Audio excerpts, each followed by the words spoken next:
बाबा का आशीर्वाद SPM channel पर आपका स्वागत है। इस वीडियो में हम दीपक की आकृतियों के बारे में नहीं बताएंगे। ये जो आकृतियाँ ले रखी हैं सिर्फ वैसे ही दिखाने के लिए हैं और इस वीडियो से संबंधित इनका कोई भी वो नहीं है। इससे कहीं आप सोचो कि ये आपकी वीडियो के बारे में है। ये बहुत सारे प्रश्न बार बार आ रहे थे कि दीपक जलाने के बाद उन्हें अजीब सी बदबू महसूस होना घर में। बहुत सारे लोग इस बात के बारे में जानते भी हैं कि जब हम पूजा पाठ करते हैं तो कोई भी अगर नेगेटिविटी होती है हम उसको भी महसूस करते हैं। और किस तरह की नेगेटिविटी महसूस करते हैं, हम किस देवता की पूजा करते हैं, उससे हमारे घर की जो भी खुशबू है या कोई चीज़ अलग सी हमें महसूस होती है। जैसे बहुत सारे लोग माता काली की पूजा करते हैं तो उनके घर में आपको कई बार अगर माता काली के वो शमशान रूप की पूजा करते हैं, अघोरी पूजा करते हैं, तांत्रिक रूप में पूजा करते हैं तो उनके घर में आपको जलने की एक महक आएगी, जैसे कि शमशान में जो जलने की महक आती है। और कई बार आप हनुमान जी की पूजा कर रहे हैं फिर भी आप कई बार जैसे आपने दीपक जला दिया और आपको वो, क्योंकि कई देर आप वहाँ बैठे हैं, महसूस नहीं होता। बाहर का कोई व्यक्ति एकदम या आपका ही घर का सदस्य एकदम ये कहता है कि आज मंदिर में अजीब सी बदबू हो रही है, तो इसका मतलब आपके घर में आपका कोई ऐसा सदस्य है जो नेगेटिविटी से ग्रसित हो चुका है।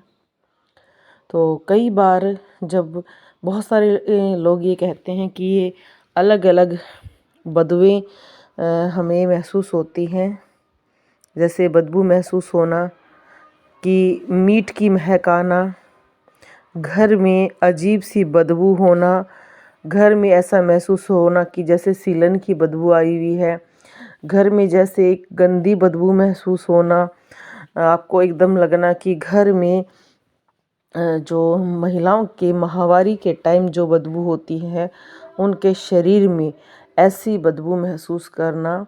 देखो ये बदबू कई बार तो आम व्यक्ति महसूस ही नहीं कर पाता है।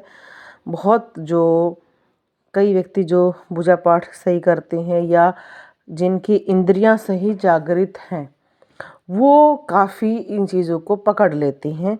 वो कई बार कहते भी हैं कि आपके घर में अजीब सी बदबू हो रही है, आपको किसी पंडित को या भगत को घर दिखाना चाहिए या अपने घर का शुद्धिकरण करना चाहिए। क्योंकि आजकल हिंदू शुद्धिकरण का अर्थ ही नहीं समझ पाते। शुद्धिकरण का अर्थ होता है कि एक हिंदू को महीने में एक हवन चाहे वो स्वयं करे जरूर करना चाहिए और अपने घर में हर 15 दिन में गंगा जल का छिड़काव करना चाहिए। हमारे छोटे छोटे जो उपाय हैं वो हमारे घर की नेगेटिविटी को रिमूव करते हैं। अब कुछ उपाय ऐसे होते हैं जैसे कुछ धूनी हमें सोने से पहले देनी चाहिए, कुछ हमें पूजा करते वक्त देनी चाहिए। ये अलग अलग चीज़ें हैं। इस विषय पर पहले चैनल पर वीडियो है। और ओम जय बाबा की। तो दीपक में जब हम जलाते हैं, बहुत सारे लोग कहते हैं कि दीपक में जैसे अगर हमने तेल का दीपक जलाया है तो एकदम तेज बहुत तीखी तेल की महक आना, इसका अर्थ भी यही होता है कि आपके घर में कोई ऐसी एनर्जी है जो नहीं होनी चाहिए। अगर ऐसी एनर्जी आपको महसूस होती है तो उसके लिए आपको प्रयास करना चाहिए उसको दूर करने के लिए। अब बहुत सारे लोग कहते हैं जी हम घी में दीपक जलाते हैं पर हमें अजीब सी दुर्गंध महसूस होती है। सबसे पहले तो आपको अपना घी ज़रूर चेक करना चाहिए कि आप कौन सी क्वालिटी का घी यूज़ कर रहे हो, क्योंकि बहुत जगह पर फेक घी भी मिलता है जो तेल को ही उसमें कुछ करके उसको घी बना दिया जाता है या कुछ केमिकल डालकर, जिसकी वजह से जो वो जलता है तो एक अजीब सी बदबू भी ज़रूर आती है। तो अगर आपके दीपक में जलाने के बाद आपके मंदिर में या घर में बदबू रहती है तो उसका कारण ज़रूर जानें, क्या कारण है, महसूस करने की कोशिश करें और हो सके तो दीपक जलाएं तब उसमें लौंग ज़रूर डालें। लौंग डालने से नेगेटिव शक्तियाँ दूर होती हैं। और गुलाब की पंखुड़ियाँ डालें, उससे भी नेगेटिव शक्तियाँ दूर होती हैं, क्योंकि उससे महक बहुत अच्छी आती है और जहाँ पर खुशबू होगी वहाँ पर बदबू अपने आप दूर होती चली जाएगी।